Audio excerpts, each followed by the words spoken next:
பாதிக்கப்பட்டவர்களுக்கு விளம்பரமின்றி உதவிகள் செய்வதில் மாமனாருக்கு சளைக்காத மருமகனாக திகழ்கிறார் நடிகர் தனுஷ். டெல்டா மாவட்டங்களில் வறட்சியால் பாதிக்கப்பட்டு இறந்து தற்கொலை செய்து கொண்ட விவசாயிகள் 125 பேரை நேரில் அழைத்து ஒவ்வொரு குடும்பத்துக்கும் ரூபாய் 50,000 உதவித்தொகை வழங்குகிறார் தனுஷ். இது முதல் கட்டம்தான். அடுத்த கட்டமாக மிச்சம் உள்ள குடும்பங்களுக்கும் உதவித்தொகை வழங்குகிறார். தமிழ் சினிமாவில் இதுவரை விஷால் போன்றவர்கள் விவசாயிகளுக்கு சின்னதாய் உதவி செய்து வந்தாலும் இந்த அளவுக்கு பாதிக்கப்பட்ட விவசாயிகளின் குடும்பங்களை தேடி பிடித்து உதவி செய்தவர் யாரும் இல்லை.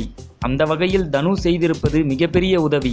நேரில் ஒவ்வொரு குடும்பத்தையும் வரவழைத்து கொடுக்க வேண்டும் என விரும்பிய தனுஷ் இன்று முதல் கட்டமாக 125 குடும்பங்களை சென்னைக்கு வரவழைத்துள்ளார். ஆனால் இந்த தகவல் சம்பந்தப்பட்ட குடும்பங்களை தவிர வேறு யாருக்கும் தெரியாது. ஊடகங்களுக்கும் இது குறித்து தனுஷ் எதுவும் தெரிவிக்கவில்லை. சினிமா மற்றும் அரசியல் செய்திகளை உடனுக்குடன் தெரிந்து கொள்ள subscribe to today cinema. Today cinema நேயர்களுக்கு நன்றி, வணக்கம்.